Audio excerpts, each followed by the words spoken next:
FK Konsultan di sini akan mempresentasikan yang berjudul yaitu Blood Donation After Vaccination. Ya. Di sini akan saya bacakan kurikulum vitae Dr. Tony Wongso. Dr. Tony lahir di lahir di Sengkawang 4 September 1973. Dr. Tony menyelesaikan pendidikan dokter umumnya di FK Unsri Palembang, menamatkan pada tahun 1999 dan menjalankan pendidikan spesialis patologi klinik di FK USU dan tamat di tahun 2013. Dr. Tony juga menyelesaikan pendidikan konsultan bank darah dan kedokteran transfusi di FK UGM dan menyelesaikannya pada tahun 2020.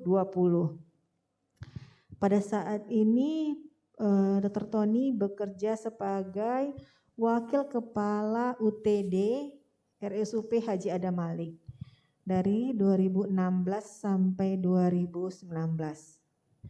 Selain itu, Dr. Tony juga sebagai Koordinator Mutu dan Pelayanan UTD RSUP Haji Adam Malik. Adam Malik dari tahun 2019 dan sekarang. Di organisasi, Dr. Tony sekarang sebagai Wakil Sekretaris di PDS Patkrin Cabang Medan dari tahun 2020 sampai dengan sekarang.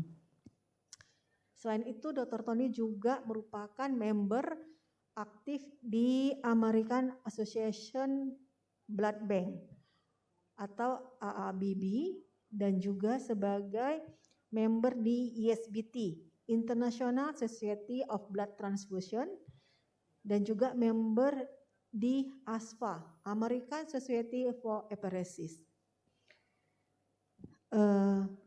Selanjutnya, saya persilahkan kepada Dr. Tony untuk mempresentasikan ilmiahnya. Terima kasih.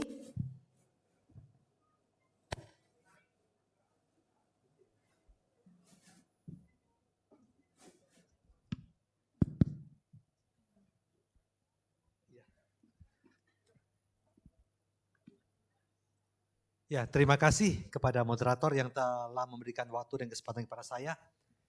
Selamat siang yang saya hormati guru-guru besar, ya guru-guru kami dan teman-teman sejawat sekalian. Pada kesempatan ini saya diberikan tugas untuk membawakan materi tentang blood donation after vaccination. Ya.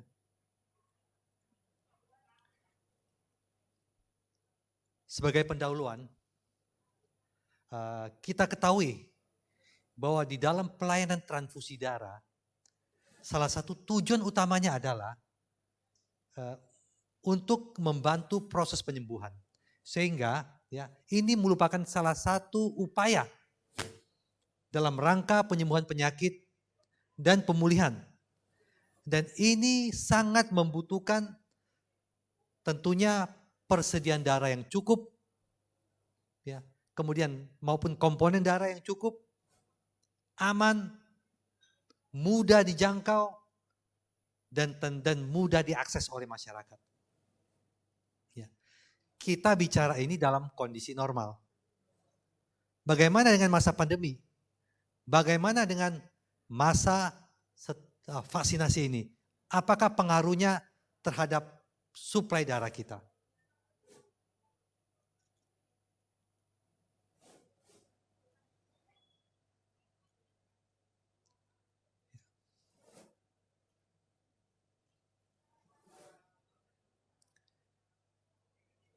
Di dalam proses pemenuhan kebutuhan darah, ya, mungkin bagi orang teman-teman sejawat sekalian yang biasanya aktif di unit transfusi darah, ya, baik di rumah sakit, di UDD ataupun di UTD daerah, banyak mengalami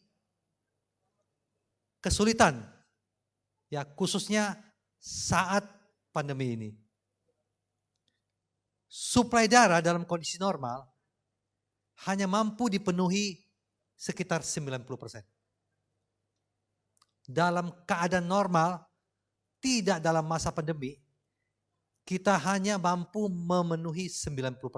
Sesuai dengan standar WHO, ya kita masih kurang 90%. Bagaimana dengan masa pandemi? Kita tahu masa pandemi, PSBB di mana-mana, ya orang ketakutan, donor darah akan berkurang. Ya, sehingga apa?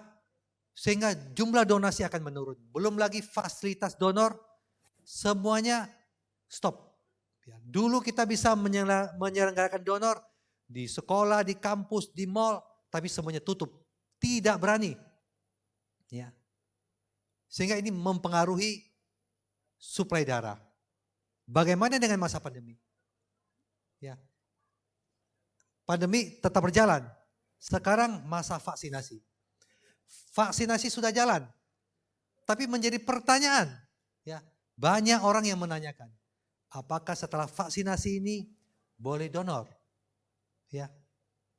Karena banyak pendapat, banyak guideline yang sudah dikemukakan, disampaikan, ada yang boleh, ada yang tidak. Ya. Akibatnya terjadi penundaan. Penundaan terhadap adanya donasi darah pasca vaksinasi akan menyebabkan suplai darah juga berkurang. Akibatnya apa? Donor darah juga akan menurun. Tentunya ini akan mengganggu pelayanan transfusi darah. Ya. Kita tahu dari kondisi pandemi atau normal, kebutuhan darah tetap berjalan. Ya. Orang yang trauma, tindakan operasi, yang emergensi maupun elektif, kebutuhan darah tetap berjalan. Ya. Tidak bisa menunggu pandemi lewat. Ya. Semuanya harus berjalan.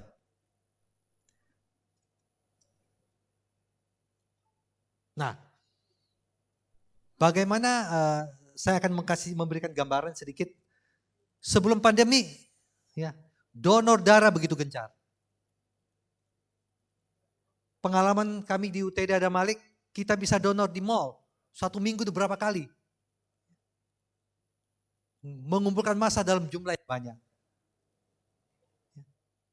Dalam kondisi 2019 sebelum pandemi, dengan jumlah penduduk kurang lebih 267 jiwa, sesuai dengan standar WHO, kebutuhan darahnya 2%, maka kebutuhan nasional darah kita adalah kurang lebih 5,3 juta kantong per tahun secara nasional.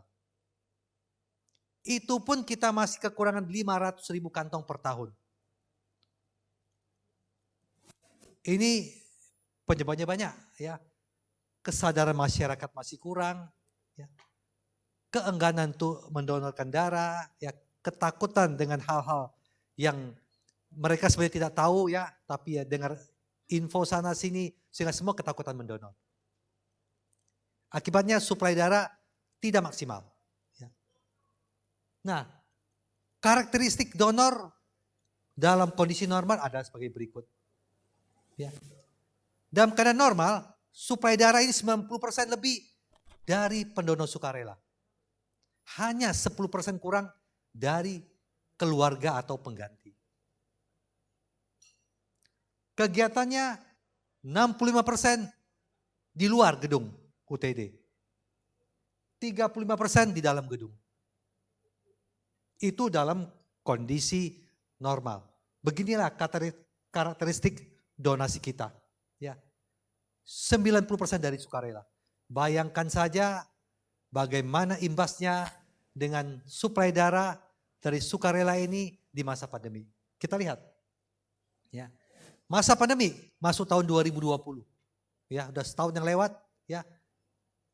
Kurang lebih penduduk Indonesia 2020 kurang lebih diperkirakan 270 juta. Kebutuhan darah nasional sesuai dengan perhitungan WHO 2%, ya, dibutuhkan kurang lebih 5,4 juta kantong. Di awal pandemik terjadi penundaan luar biasa, ya, di mana masyarakat dilarang berkumpul, kerumunan massa dilarang, ya, banyak kantor WFH, sehingga terjadi penurunan suplai darah kurang lebih 60% di awal, bahkan ada yang lebih. Mungkin teman-teman yang melakukan pelayanan di BDRS bisa merasakannya. Bagaimana susahnya mendapatkan dropping darah. Diatur, tidak bisa seperti dalam kondisi normal. Berangsur dengan berjalannya pandemi, menurut data WHO, saat ini terjadi penurunan tapi sudah berkurang. Ya, penurunan suplai darah tinggal 30%. Ini yang terjadi sebelum dan masa pandemi. Sekarang bagaimana saat ini? Saat ketika kita masuk ke dalam masa vaksinasi.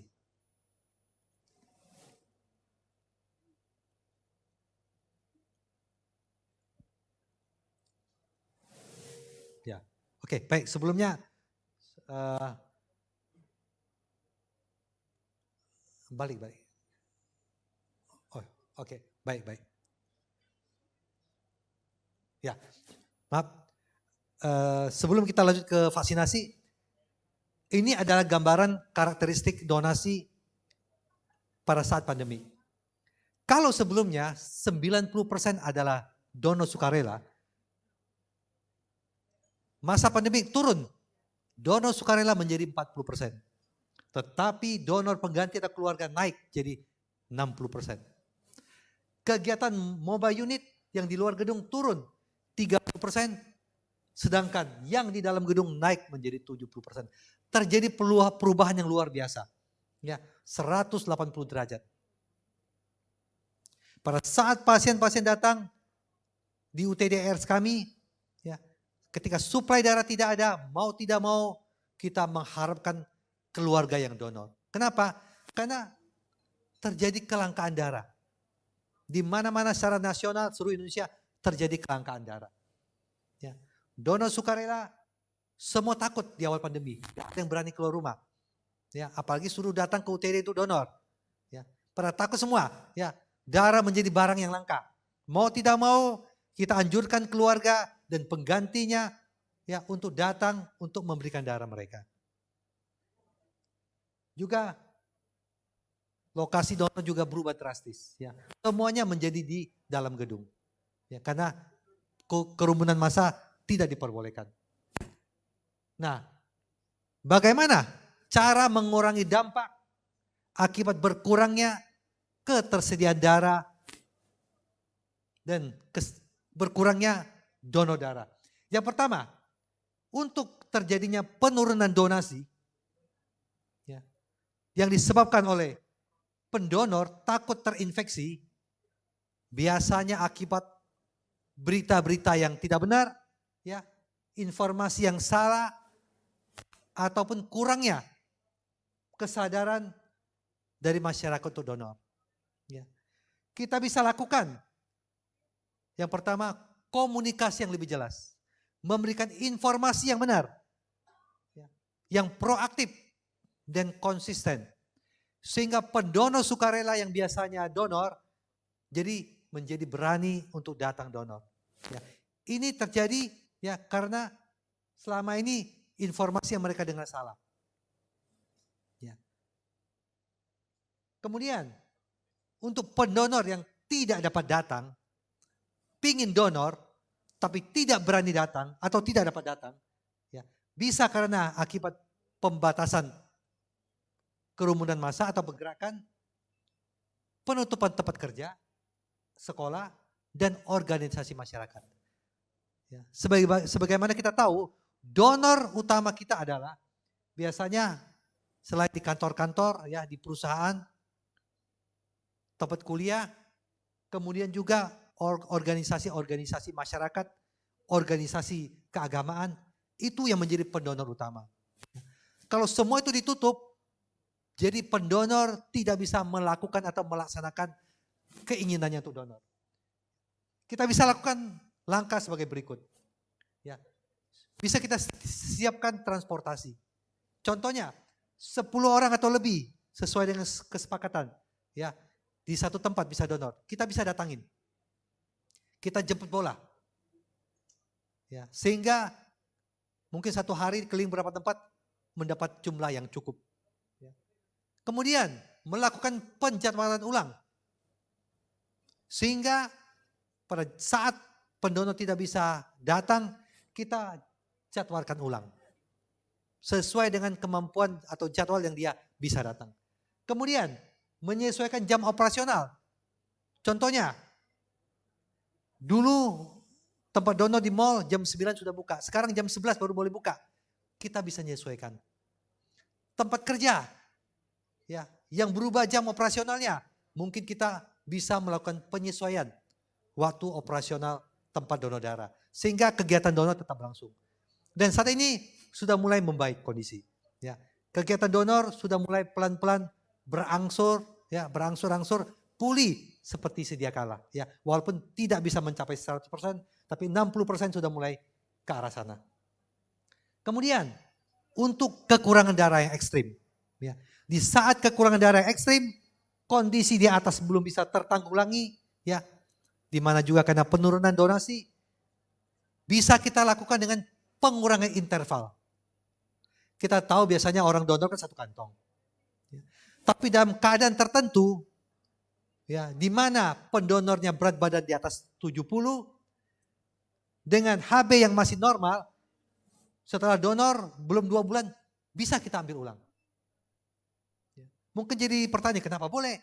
Ya, kadang-kadang di dalam donasi darah kita tahu maksimal volume darah yang boleh keluar dari tubuh adalah 15% dari total blood volume. Ya. Kalau seseorang dengan 70 kilo, ya, dengan berat volume darah 70 mililiter per kilogram berat badan, kurang lebih 4,9 liter.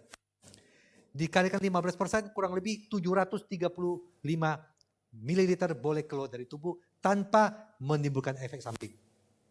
Shock, sinkop dan sebagainya.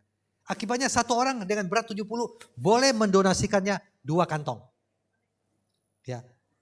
Apalagi dengan interval walaupun dia tidak mencapai 2 bulan. Ya. Boleh kita ambil ulang dalam keadaan ekstrim. Ya.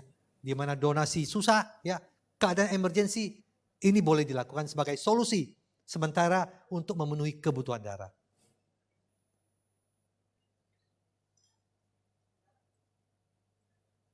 Ya. Nah, selain itu kita perlu juga melakukan langkah-langkah berikut. Ya. Kita perlu melakukan manajemen permintaan darah. Mungkin menjadi pengalaman bagi teman-teman. Ya. Permintaan darah sering tidak rasional. Minta sudah di crossmatch, nggak dipakai, dikembalikan. Memang darahnya bisa dipakai untuk orang lain, tetapi biaya crossmatch itu sudah dikeluarkan. Ya.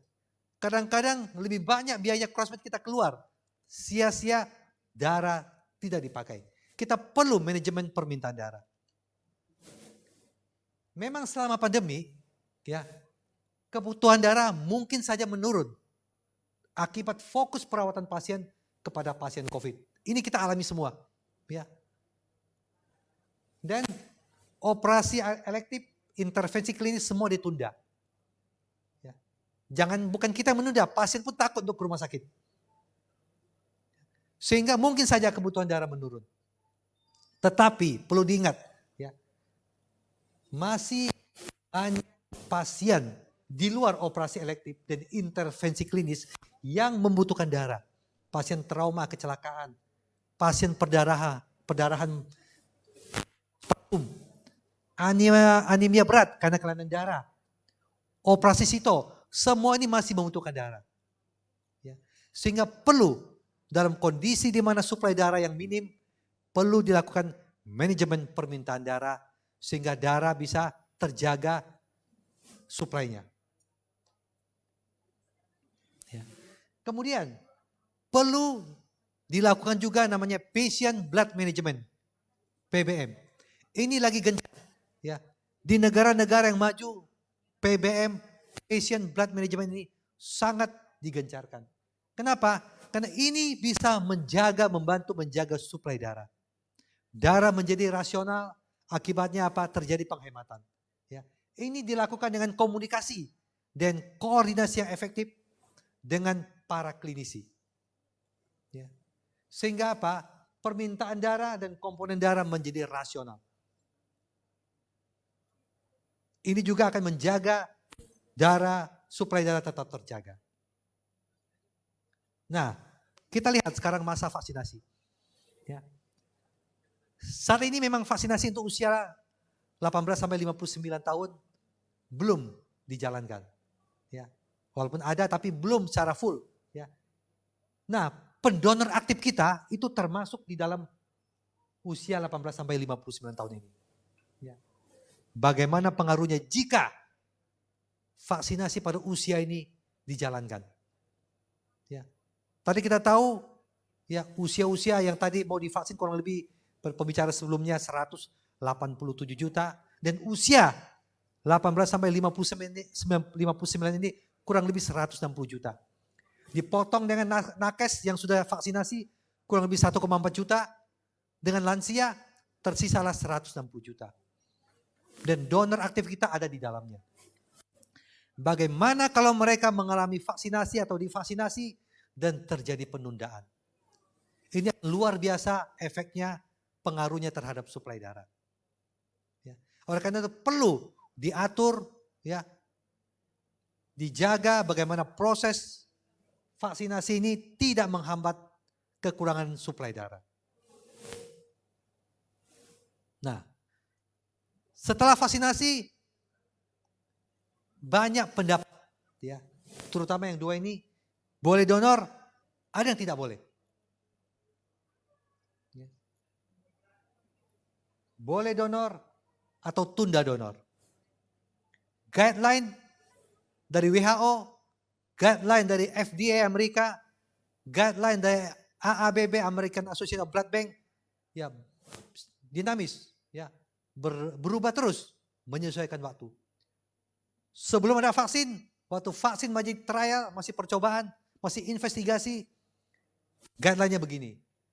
Setelah vaksin diberikan izin untuk dilakukan, vaksinasi dilakukan, guideline berubah. Ya. Namun, ya, keputusan untuk boleh donor atau tunda masih simpang siur. Ya. Nanti kita akan lihat berbagai guideline, berbagai pendapat tentang boleh tidaknya donasi setelah vaksinasi. Kita tahu vaksin yang ada, khususnya yang akan dan sudah masuk ke Indonesia, adalah yang ada di depan kita ini. Ya. Vaksin banyak. Ya, kita cerita yang di Indonesia. Ya. Ada yang inaktif, seperti yang disampaikan, Sinovac, Sinopharm, yang berdasarkan RNA base, ya, Pfizer, Moderna. Kemudian yang virus vektor, tapi yang non-replicating, AstraZeneca, CanSino, dan Sputnik. Ini dari Rusia dan nanti berikutnya juga akan masuk ke Indonesia. Kemudian protein subunit, Novavax dan Covax. Ya, Covax ini yang dari Gavi, yang dari bantuan dari WHO yang gratis. Ya, ini yang dari Rusia, ya, ini dari Eropa, ini dari Cina.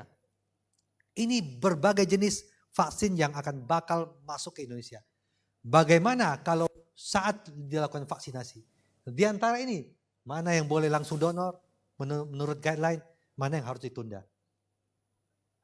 Nah, kita lihat yang pertama FDA. FDA ini adalah acuan, ya, acuan dari banyak negara, banyak perhimpunan, banyak society, ya, khususnya di dalam bidang transfusi, mengacunya adalah FDA. FDA ini adalah Balai POM-nya Indonesia. Analogikanya, ya. Nah, sebelum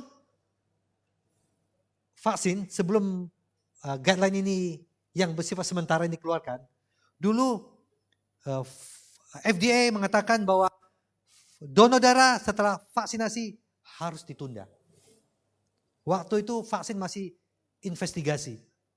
Tapi setelah vaksin menjadi suatu yang diizinkan, akhirnya FDA pada tanggal 19 Januari 2021 mengeluarkan guideline baru.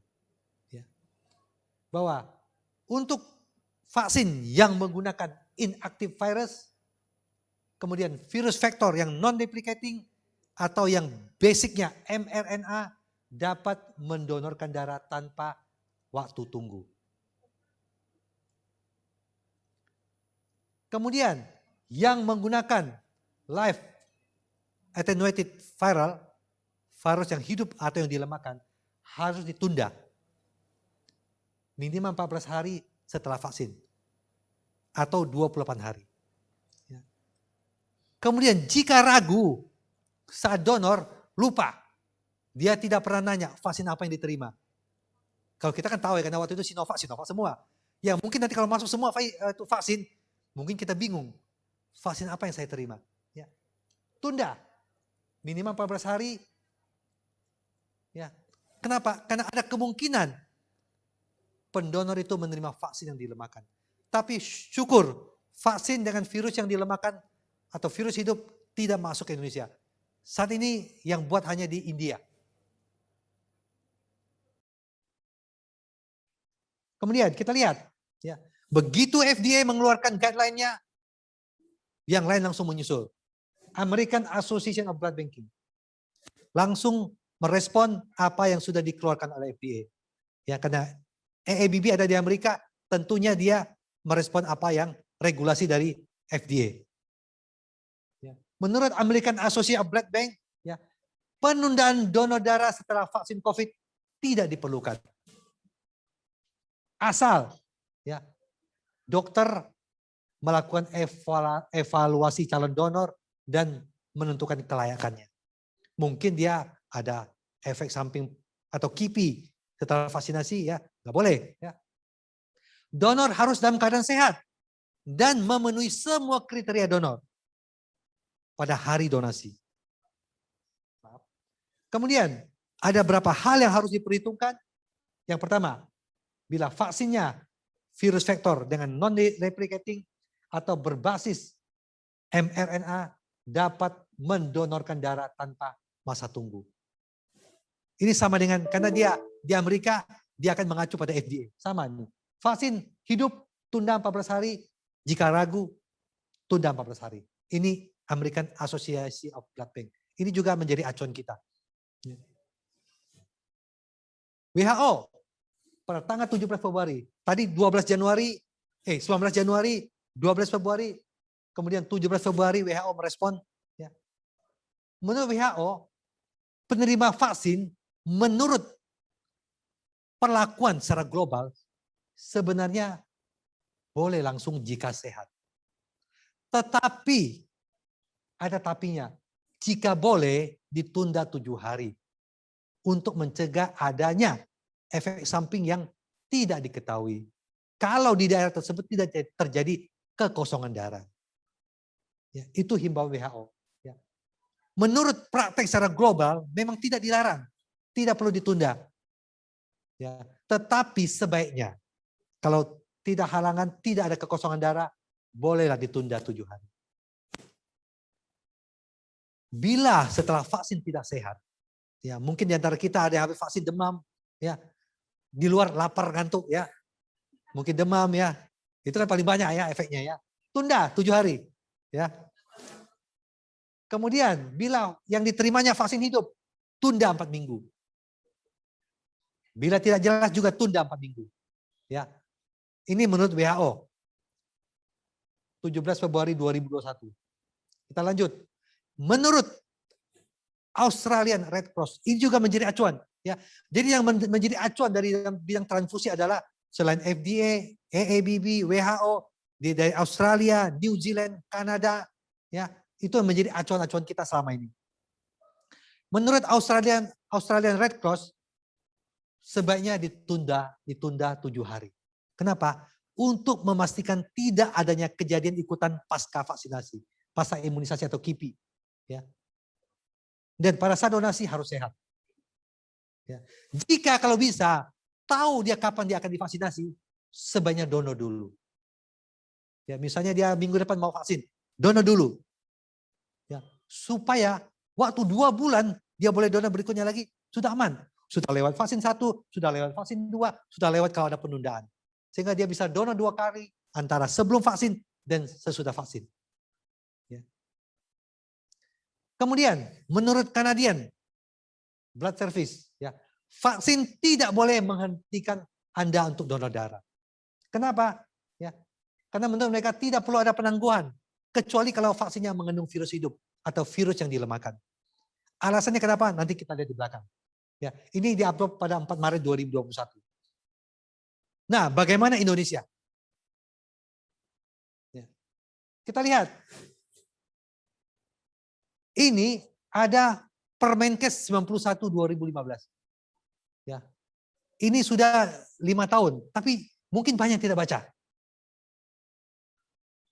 Di situ tertulis, bila imunisasi pencegahan vaksinnya dari attenuated virus atau virus yang dilemahkan, artinya virusnya hidup, ya, tunda 4 minggu.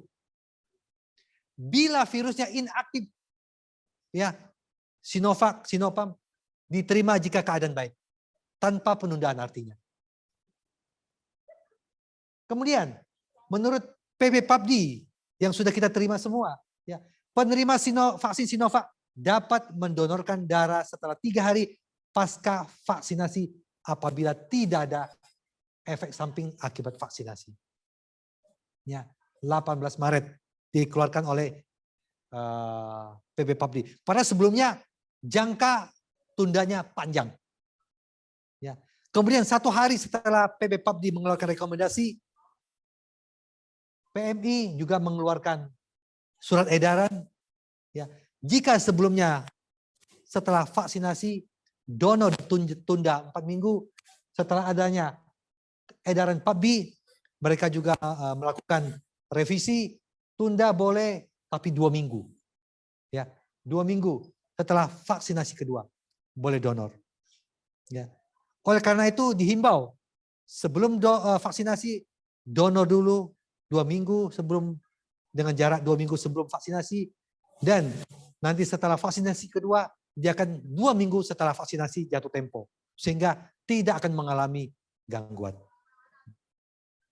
Nah, menurut New Zealand of Blood Service, ini ada hal-hal yang perlu dilakukan, yang perlu kita perhatikan jika kita ingin melakukan donor darah setelah vaksinasi. Yang pertama, catat jenis vaksinnya. Mungkin sekarang belum perlu, tapi begitu berbagai jenis vaksin itu masuk, ya, untuk yang mungkin menjangkau yang usia 18 sampai 59 tahun, itu ada semua usia produktif di mana pendonor aktif kita semua di situ perlu, ya, catat jenis vaksin yang diterima dan kapan menerima vaksin. Ya, kita bersyukur kita ada kartunya, jadi bisa kita lihat, ya, di kartu vaksinasi kita ada tanggal berapa dan vaksin jenis apa yang kita terima. Ya, perlu kita tahu, ya, waktu ditanya waktu donor darah. Kemudian untuk vaksin yang tidak perlu tunda donor darahnya, sebaiknya tunggu 12 jam sebelum donor untuk melihat ada kemungkinan inflamasi dan infeksi pada daerah suntikan. Ya. Jika semuanya oke, lihat tabel tunda dan donor. Dari jenis vaksin itu, ya, mana yang vaksinnya dari virus hidup, ya, mana yang mRNA, mana yang inaktif, sehingga kita tahu boleh donor atau harus tunda. Kemudian jika ragu tetap sama dengan yang lain, tunda 28 hari. Ya. Jika ada KIPI, kejadian ikutan pasca imunisasi, tunggu sampai sehat. Baru boleh melakukan donasi darah. Nah, kenapa perlu penundaan? Ya. Kenapa timbul penundaan? Walaupun beberapa vaksin sebenarnya tidak perlu ditunda, ya. Karena vaksin dari virus yang hidup atau yang dilemahkan, secara teoritis berisiko menyebabkan penyakit pada orang yang menerimanya yang mengalami imunosupresi. Kita tahu bahwa semua pasien dalam kondisi sakit, bagi sakit kronis, sistem imunnya akan terganggu. Apalagi pasien-pasien yang imunosupresi. Kita memberikan vaksin yang hidup atau dilemahkan akan memicu timbulnya penyakit pada yang menerima darah. Kemudian, ini yang penting juga, vaksinasi tertentu dengan jenis vaksin tertentu terbukti mengganggu pengujian IMLTD. Terbukti mengganggu pemeriksaan infeksi menular lewat transfusi darah. Akan menyebabkan positif palsu. Terus apa hubungannya? Ya, memang tidak hubungannya ke pasien, tetapi akan membuang sumber daya. Jika orang-orang yang vaksinasi dengan vaksin tertentu yang bisa menyebabkan positif palsu kita ambil, kita cek di lab, ya tentunya akan terbuang, akan positif palsu semua. Sudah buang reagen, buang kantong darah, buang pemeriksaan pretransfusi, tapi tidak bisa dipakai, terbuang, jadi positif palsu. Jadi makanya perlu ditunda. Ya. Terus apa ada kemungkinan bagi pendonornya? Menurut beberapa pendapat para ahli, bahwa donasi darah tidak akan menyebabkan gangguan imunisasi pasca imunisasi. Ya. Kenapa? Vaksin-vaksin yang dimasukkan adalah untuk memicu sel memori. Bukan jumlah vaksin yang kita terima sehingga harus dijaga titernya. Tidak. Ya. Begitu jumlah berkurang, selama vaksinasi atau virus yang inaktif itu masih ada, dia akan memberi respon terus. Ya, sel memorinya akan berespon terus. Ya, sehingga tidak perlu takut untuk donor darah pasca vaksinasi. Jangan takut terganggu sistem imunnya atau pembentukan antibodinya. Nah, ini sama. Ya. Nah, jadi dari berbagai referensi, berbagai guideline, ya, bagaimana kita menyikapinya? Ya. Perlu kita tahu, guideline itu dari negara yang tentunya melakukan vaksinasi dengan vaksin yang belum tentu sama dengan kita. Ya. Jadi tidak bisa kita terapkan mentah-mentah. Kanada, Australia, New Zealand, Amerika, belum tentu vaksinnya sama dengan kita. Ya. Jadi guideline-nya harus kita pertimbangkan baik-baik, sesuaikan dengan kondisi setempat. Boleh. Bisakah donor darah setelah vaksinasi yang tidak mengandung virus hidup? Ya. Tetapi di negara-negara atau otoritas tertentu mungkin memberikan penundaan menurut kebijakan masing-masing. Ya. Tergantung vaksin, jenis vaksin, dan kondisi setempat. Jadi tidak bisa kita telan-telan kita ikuti seutuhnya ya. Kita sesuaikan dengan kondisi kita.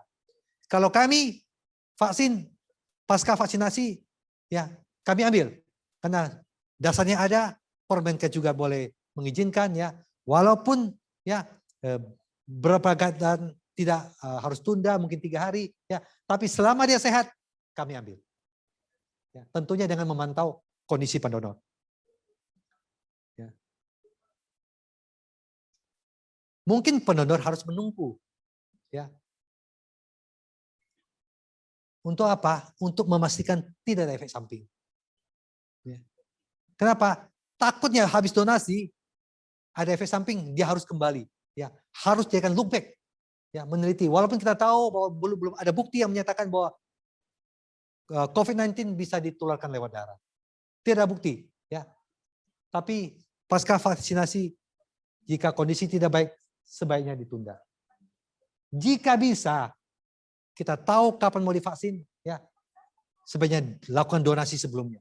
Supaya setelah 2 minggu atau vaksin kedua, kita bisa donor lagi dengan jarak kurang lebih di atas 56 hari. Ya. Sehingga kita bisa melakukan penataan ya suplai darah ya menjadwal ulang para pendonor kita dalam rangka menjaga suplai darah untuk tetap bisa memenuhi kebutuhan masyarakat. Nah, sebagai kesimpulan ya, kita tahu bahwa pandemi ini ya mempunyai dampak yang sangat negatif terhadap suplai darah akibat berkurangnya donor darah. Kemudian penundaan donasi pasca vaksinasi dalam skala besar, ya ada kemungkinan bisa mengganggu suplai darah.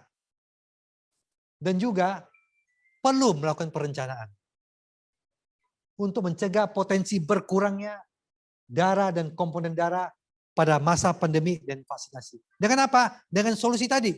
Ya, kita tahu masalahnya. Ya, penyebabnya kita tahu. Kita lakukan langkah-langkah yang sebelumnya yang sudah disajikan untuk apa? Tetap menyediakan suplai darah yang cukup sehingga pelayanan kesehatan sebagai tujuan utama dalam pelayanan transfusi darah tetap tercapai. Kemudian ini hal yang baru, perlu menerapkan patient blood management untuk menjaga kesediaan darah. Ya, mungkin selama ini belum banyak kita yang mengikuti. Ya, bagaimana dengan patient blood management? Ya, contohnya begini, ya, bisa kita lakukan prioritas kembali. Mungkin pasien HB8, anemia kronis, butuh darah. Saat yang bersamaan, di IGD pasien trauma perdarahan, darah terbatas. Ya, mungkin kita bisa re-emergency, darah yang mana yang butuh dulu. Ya, itu patient blood management salah satunya. Ya, atau ketat-ketat mengikuti guideline yang ditentukan. Ya, misalnya yang wajib yang harus transfusi HB di bawah 7, 8 sampai 10 kita lihat klinis. Ya, di atas 10 mungkin tidak perlu transfusi. Ya, mungkin guideline kali ini kita lakukan. Ya, kita terapkan patient blood management sehingga penggunaan darah dan komponennya benar-benar rasional sesuai dengan kebutuhan.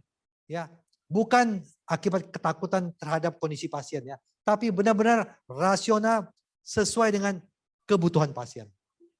Ya. Nah, mungkin ini bisa saya sampaikan. Ya, sekian dan terima kasih. Saya kembalikan kepada moderator.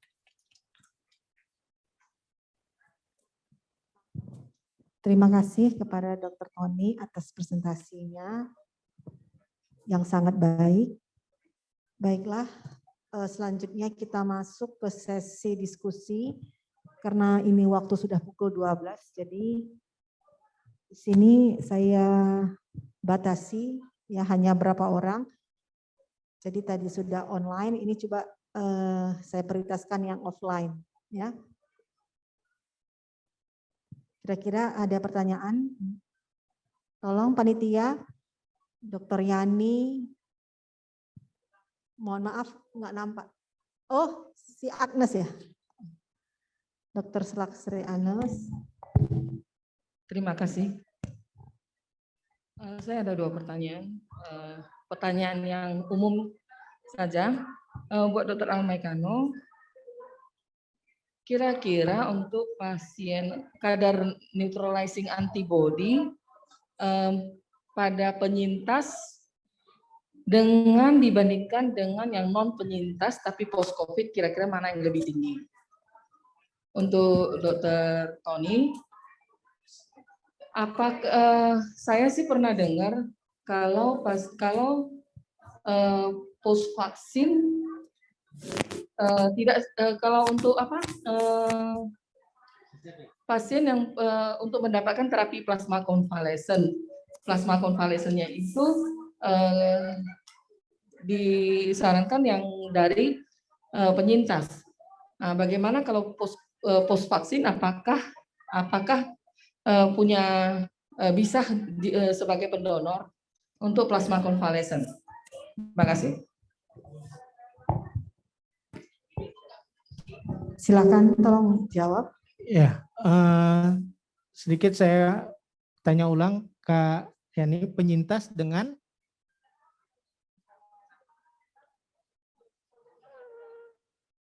gejala berat.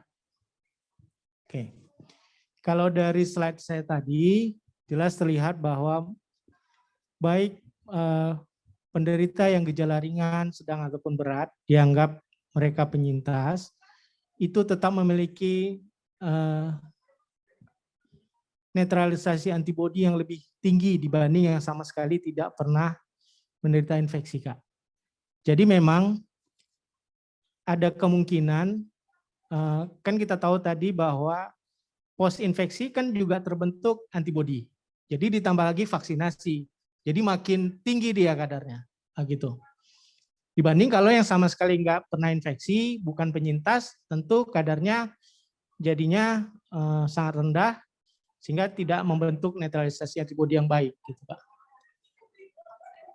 Iya, setelah vaksin. Iya, setelah vaksin, kalau memang tidak pernah infeksi dengan yang sudah pernah terinfeksi atau penyintas, tetap lebih tinggi. Jadi sebenarnya kenapa ada alasan pemerintah yang sudah penyintas nggak perlu vaksin? Karena dianggap sudah memiliki sel B memori, sudah sudah kemungkinan memiliki netralisasi antibodi yang cukup, tapi kan kita merasa nggak yakin, merasa nggak puas. Ya udah kita vaksin lagi. Terbukti kalau kita cek akan lebih tinggi nanti nilainya dibanding yang tidak pernah terinfeksi. Terima kasih.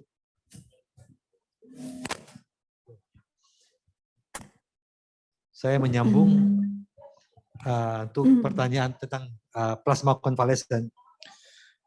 Memang di awal, dulu pasien-pasien yang menerima vaksin ya dilarang untuk mendonorkan plasma konvalesen karena mekanisme pembentukan antibodinya belum jelas. Kemudian memang seperti yang dikatakan bahwa yang diinginkan adalah betul-betul antibodi hasil sebagai respon aktif akibat infeksi. Ya. Namun berdasarkan FDA yang terbaru yang 12 Januari 2001 berkembang terjadi perubahan.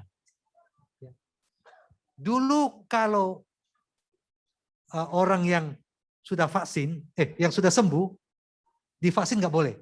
Tapi guideline dari FDA yang terbaru, ya, bahwa orang yang sudah sembuh divaksin boleh donor plasma konvalesen dengan ketentuan bahwa dia memang ada gejala COVID dan terbukti dengan pemeriksaan yang di-approve oleh FDA, RT-PCR yang terbukti dia COVID.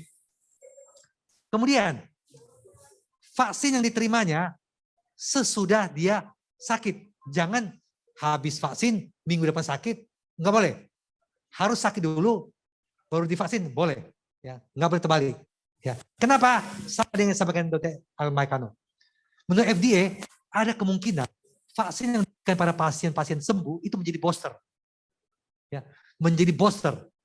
Ya, kenapa? Karena sebelumnya sudah ada memorinya. Ya. Dia sudah ada memori akibat infeksinya. Begitu dikasih virus yang sama yang dilemahkan, dia akan menjadi booster. Ya. Dengan syarat sembuhnya belum 6 bulan. Sembuhnya belum 6 bulan. Pasiennya belum sembuh 6 bulan, ya boleh diberikan plasma konvalesennya, boleh. Itu menurut FDA dan sudah di-approve oleh AABB pada poin 24. Ya, boleh diberikan. Karena pertama juga kita harus sadari bahwa orang yang vaksin tidak langsung timbul antibodi. Minimal 2 minggu. Di atas 2 minggu baru timbul. Jadi kalau dia sakit, vaksin belum 2 minggu, dan NAB-nya tinggi, saya yakin, ya itu NAB-nya bukan dari vaksin. Kalau di bawah 2 minggu. Karena selama ini kita lihat, hampir tidak pernah ada yang habis vaksin 2 minggu, timbul dengan antibodi yang tinggi. Tidak ada. Jadi kalau dia sudah sembuh, contohnya divaksin, apalagi ya, kalau kita ragu, vaksinnya belum sampai 2 minggu, NAB-nya sangat tinggi, itu dipastikan itu NAB-nya dari karena infeksi sebelumnya, bukan dari vaksin. Jadi boleh diberikan menurut FDA dan AABB. Ya, sekian.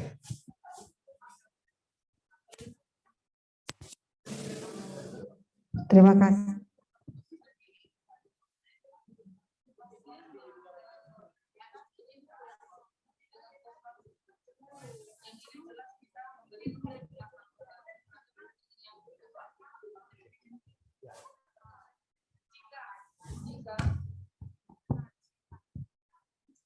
Jadi maksud saya kalau yang post COVID itu jelas bisa mendonor untuk plasma konvalesen jika memenuhi syarat. Nah, bagaimana dengan post vaksin yang juga sebenarnya dia memenuhi syarat, tapi apakah kalau diambil untuk plasma konvalesennya yang penyintas dengan yang post vaksin, apakah kualitasnya sama? Apakah kualitasnya sama dan apakah itu punya makna untuk diberikan sebagai terapi plasma konvalesen? Maksud saya begitu. Oke, ya terima kasih. Walaupun ini menyangkut setengahnya Dr. Al-Maikano, setengahnya punya saya, mungkin nanti bisa dilanjutkan Dr. Al-Maikano. Menurut guideline sampai saat ini belum boleh diberikan. antibodi plasma yang dengan neutralisasi antibodi tinggi dari pasien dari vaksinasi, karena belum jelas mekanismenya. Tetapi saat ini sedang berlangsung penelitian. Ya, ada beberapa penelitian di Israel, ya, dan beberapa negara menggunakan antibodi pasca vaksinasi yang tanpa penyintas untuk diterapi sebagai pasien. Ya, ini masih berjalan. Kalau bisa itu mungkin jadi panen. Ya, kita tidak perlu capek cari lagi. Tapi ini masih berlangsung penelitiannya. Ya, saat ini masih dilarang karena tidak jelas mekanisme pembentukan antibodinya. Beda dengan penyintas. Ya, mungkin kita perlu nunggu. Ya, kita harapkan itu bisa. Kita nggak susah. Semua kita jadi pendonor nanti.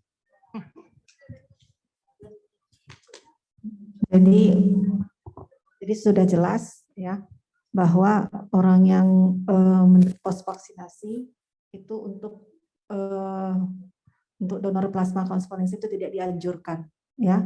Tetapi mana tahu nanti dengan diadakannya penelitian mungkin seperti Dr. Tony kemungkinan bisa, tapi mungkin itu nanti akan dilakukan penelitian selanjutnya.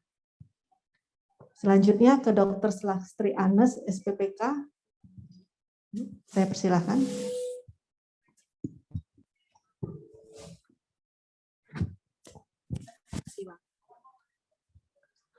Selamat siang. Izin bertanya kepada Dr. Tony. Tadi saya agak kurang paham dok mengenai dijumpainya positif palsu MLTD pada pos vaksinasi pasien yang mau donor. Nah, jadi yang mau saya tanyakan, mungkin jenis MLTD yang mana dan kira-kira bertahan berapa lama.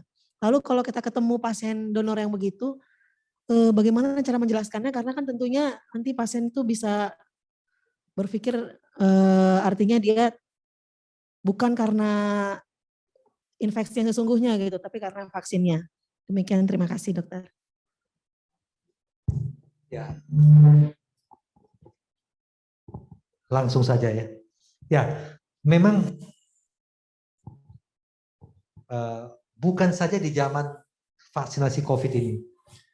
Pada pasien-pasien yang vaksinasi dengan hepatitis B, ya, juga tidak dianjurkan langsung mendonorkan darahnya. Karena kita tahu bahwa dalam pemeriksaan screening ada beberapa kemungkinan terjadi cross reaksi sehingga menyebabkan positif palsu. Ya. Yang sering terjadi contohnya hepatitis B. Makanya kenapa orang yang vaksin hepatitis B dia tidak boleh donor. Karena diperiksa di lab akan positif. Kita anggap dia positif. Bagaimana solusinya? Ya. Kalau sering kita di UTD, sering kita ada konseling pada pasien-pasien yang positif.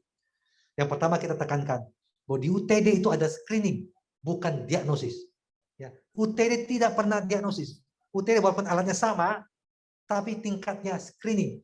Ya. Oleh karena itu, ya mungkin ini tiap hari kami alami ya, karena ada yang positif kami konseling. Ya. Kita sampaikan bahwa ini adalah screening. Karena alat di UTD, screening itu harus sensitif. Akibat sensitif, bisa terjadi positif palsu.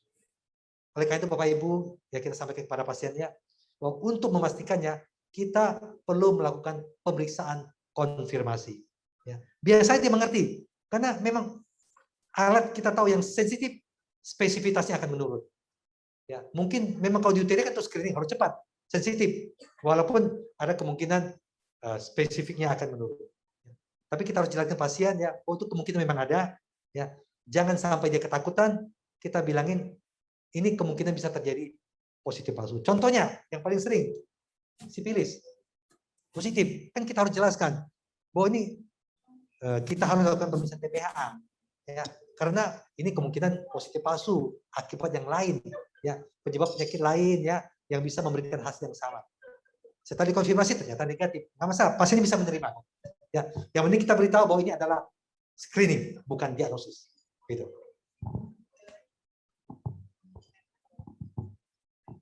Sudah cukup jelas ya, Dr. Agnes ya. Baiklah, karena waktu sudah pukul 12:30 ya. Selanjutnya nanti ada pembicara dari Prinsipal Mr. Samuel Yu. Jadi mohon maaf untuk peserta online ya dan offline untuk pertanyaannya tidak bisa kita diskusikan, mohon maaf karena keterbatasan waktu. Baiklah, untuk kesimpulannya, untuk Dr. Tony ini dalam ilmiahnya bahwa hambatan-hambatan dalam pengumpulan donor darah itu akan mengurangi dari kesediaan dari donor darah di masa pandemi ini. Lalu Dr. Tony juga menerangkan tentang kondisi-kondisi yang dapat diperbolehkan untuk seseorang itu donor darah pada seseorang yang telah terinfeksi atau setelah post vaksinasi. Baiklah, kepada kedua pembicara bisa kita berikan aplaus. Dan juga kepada Dr. Dewi Lokida, ya, terima kasih. Kalau begitu, untuk sesi ilmiah ini saya tutup dengan mengucapkan Alhamdulillahirrabbilalamin. Assalamualaikum warahmatullahi wabarakatuh. Salam sehat. Salam. Ya, terima kasih kepada Dr. Jelita